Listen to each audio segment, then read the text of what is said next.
नमस्कार मित्रांनो, आपल्या बुल रनर मराठी या यूट्यूब चॅनलमध्ये तुमच्या सर्वांचं पुनश्च सहर्ष स्वागत. तर आज आपण भारतीय शेअर बाजाराबद्दलची मूलभूत माहिती घेणार आहोत. तर प्रमुख घटक म्हणजे अशा ठिकाण की जेथे तुम्हाला शेअरची देवाणघेवाण करता येते. तर भारतातील सर्वात जुना स्टॉक एक्सचेंज म्हणजे बॉम्बे स्टॉक एक्सचेंज, ज्याची स्थापना 1875मध्ये स्थापन झाला होता आणि हा भारतातला सर्वात जुना शेअर बाजार आहे. त्याच्यानंतर नॅशनल स्टॉक एक्सचेंज हा 1992मध्ये स्थापन झालेला, म्हणजे ज्यावेळेस हर्षद मेहताचा शेअर मार्केटमधला घोटाळा उघडीस आला होता, त्याच्यानंतर नॅशनल स्टॉक एक्सचेंजची भारतात स्थापना करण्यात आली. Security and stock exchange board of India, तरी भारतातील शेअर बाजाराला रेग्युलेट करणारी, भारतातील शेअर बाजाराबद्दल कायदे बनवणारी एक महत्त्वाची संस्था आहे. ब्रोकर म्हणजे असे एजंट ज्याच्या मार्फत आपण शेअरची देवाणघेवाण करू शकतो, NSE आणि BSE मधून. आणि गुंतवणूकदार म्हणजे आपण स्वतः किंवा वेगवेगळ्या संस्था. तर गुंतवणूकदारांचे वेगवेगळे प्रकार पडतात, म्हणजे रिटेल इन्व्हेस्टर म्हणजे सामान्य गुंतवणूकदार, त्याच्यानंतर इन्स्टिट्यूशनल इन्व्हेस्टर म्हणजे की फायनान्शियल संस्था किंवा फॉरेन इन्व्हेस्टर. तर शेअर बाजाराचा निर्देशांक ज्याला इंडेक्स असे म्हणतात. तर सेन्सेक्स हा BSEचा निर्देशांक आहे, ज्याच्यामध्ये भारतातल्या मोठ्या 30 कंपन्यांचे शेअर समाविष्ट आहेत. त्याच्यानंतर निफ्टी हा NSEचा निर्देशांक म्हणजे इंडेक्स आहे, तर त्याच्यामध्ये भारतातले टॉप 50 कंपन्यांच्या शेअरचा समावेश केलेला आहे. तर अजूनही वेगवेगळ्या ज्या स्टॉक एक्सचेंज आहेत त्यांचे निर्देशांक आहेत. जसे BSE 100, तर त्याच्यामध्ये भारतातील टॉप 100 कंपन्यांचे त्याच्यामध्ये त्यांनी समावेश केलेला आहे. NSE 100 त्याच्यामध्ये भारतातील टॉप 100 कंपन्यांचा त्यांनी समावेश केलेला आहे. आणि जसे मार्केटचे विविध क्षेत्र आहेत, म्हणजे ॲटोमोबाईल आहे, FMCG आहे, हेल्थकेअर आहे, कन्स्ट्रक्शन आहे, स्टील आहे. तर ह्या वेगवेगळ्या क्षेत्रांचे सुद्धा निर्देशांक आपल्याला स्टॉक मार्केटवर दिसून येतील. तर आता आपण शेअरच्या वेगवेगळ्या प्रकारांबद्दल जाणून घेणार आहोत. इक्विटी शेअर हा सर्वात कॉमन असलेला शेअर आपल्याला स्टॉक मार्केटमध्ये विकायला किंवा घ्यायला अवेलेबल आहे. तर हा कंपनीतील मालकी हक्कांचा प्रतिनिधित्व करतो. प्राधान्य शेअर हा इक्विटी शेअरपेक्षा वेगळा आहे, कारण प्राधान्य शेअरवर तुम्हाला डिव्हिडंड जास्त प्रमाणात भेटतो. आणि डिबेंचर्स म्हणजे कंपनीने दिलेल्या कर्ज रोख्यांचे शेअरमध्ये केलेले रूपांतर म्हणजे डिबेंचर्स आहेत. तर व्यापार यंत्रणा, तर शेअर मार्केटमध्ये ट्रेडिंग कशी चालते. तर स्पॉट मार्केट म्हणजे तुम्ही तत्काळ शेअरची डिलिव्हरी घेऊ शकता, शेअरचे पूर्ण पैसे देऊन. फ्युचर मार्केट म्हणजे आपण एखाद्या शेअरची किंवा एखाद्या निर्देशांकाची भविष्यात 15 दिवसानंतर, 1 महिन्यानंतर होणारी किमतीवर अंदाज लावून आपण त्याच्यामध्ये ट्रेडिंग करू शकतो. ऑप्शन मार्केट हा फ्युचर मार्केटचाच एक प्रकार आहे, ज्याच्यामध्ये तुम्हाला मार्केट वरती जाईल, खाली जाईल, किंवा निर्देशांक खाली जाईल, वरती जाईल, किंवा एखाद्या शेअरची प्राईस खाली जाईल किंवा वरती जाईल, याच्यावर तुम्हाला अंदाज लावून तुम्ही वेगवेगळ्या प्रकारे त्याच्यामध्ये ट्रेडिंग करू शकता.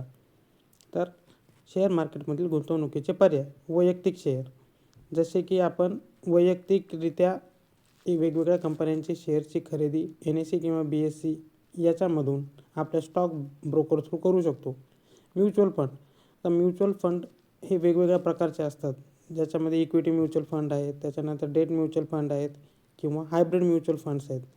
तर आपल्याला म्युच्युअल फंडमधले युनिट विकत घेऊनसुद्धा आपण गुंतवणूक करू शकतो. आणि त्या म्युच्युअल फंडच्या टाईपनुसार त्या म्युच्युअल फंडची कंपनी शेअर मार्केट किंवा डेट मार्केट किंवा या दोघांच्या कॉम्बिनेशन याच्यामध्ये आपला गुंतवणूक करते. एक्सचेंज ट्रेडेड फंड हा शेअर मार्केटप्रमाणेच जसे वेगवेगळे शेअर्स असतात, तसे म्युच्युअल फंडचे शेअर म्हणजे ETF असं तुम्ही सिंपल भाषेमध्ये लक्षात ठेवू शकता. इंडेक्स फंड हा बाजाराचं जे निर्देशांक आहे, म्हणजे सेन्सेक्स, निफ्टी 50, तर याला रिप्रेझेंट करतात आणि याच्यामधल्या असलेल्या कंपन्यांमध्ये त्याच्यामध्ये गुंतवणूक केल्या जाते.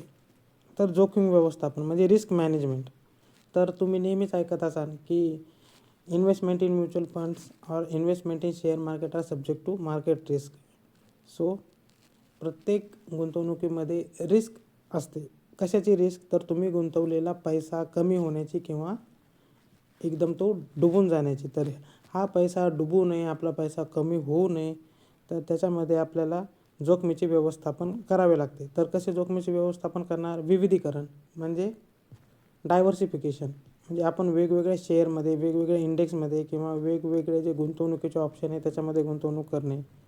स्टॉप लॉस लावणे म्हणजे ज्यावेळेस तुम्ही ट्रेडिंग करत असाल तर त्यावेळेस एखाद्या शेअरची किंवा निर्देशांकाची किंमत एका विशिष्ट पातळीच्या खाली आल्यानंतर तो शेअर ऑटोमॅटिक विकला जातो आणि तुमचा ज्या लॉस आहे तर तो मर्यादित होतो. पोझिशनल सायझनिंग म्हणजे तुम्ही किती क्वांटिटी घेऊन तिथे ट्रेडिंग करणार आहात. तर वेगवेगळ्या प्रकारच्या position, short position, long position या तुम्ही घेऊन योग्य प्रकारे जोखमीचे व्यवस्थापन करू शकता. तर कर प्रणाली. शेअर मार्केटमध्ये प्रत्येक खरेदी विक्रीवर शासनाला आपल्याला वेगवेगळ्या प्रकारचे कर द्यावा लागतो. त्याच्यामध्ये सिक्युरिटी ट्रान्झॅक्शन टॅक्स येतो.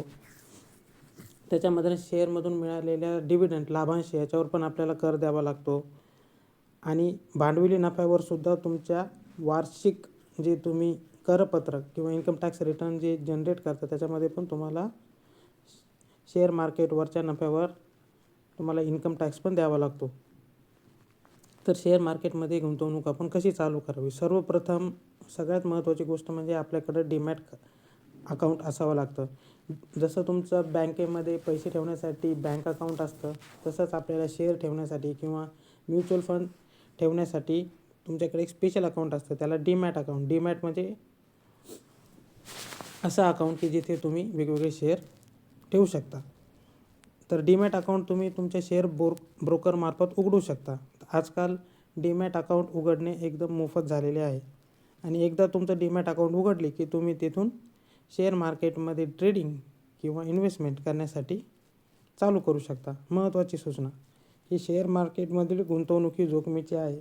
प्रथमतः स्वतःला शेअर मार्केटबद्दल पूर्ण माहिती करून घ्या. कंपन्याबद्दल पूर्ण माहिती करून घ्या. तुम्हाला कशा प्रकारची ट्रेडिंग करायची आहे, का इन्व्हेस्टमेंट करायची ते ठरवा. तुमची अकाउंट ठरवा आणि एका चांगल्या वैयक्तिक सल्लागाराचा सल्ला घ्या आणि नंतरच गुंतवणूक करा. आपण या चॅनलमध्ये आता वेगवेगळ्या कंपन्या, वेगवेगळे शेअर्स, गुंतवणुकीचे प्रकार, कशी गुंतवणूक करायची, त्याचे फायदे तोटे हे आपण जाणून घेणार आहोत. तर मित्रांनो, तुम्हाला जर हा व्हिडिओ आवडला असेल तर नक्की चॅनलला सबस्क्राईब करा. हा व्हिडिओ जास्तीत जास्त तुमच्या मित्रांपर्यंत शेअर करा आणि सर्वांना आर्थिक साक्षरता वाढवण्यास मदत करा. थँक्यू.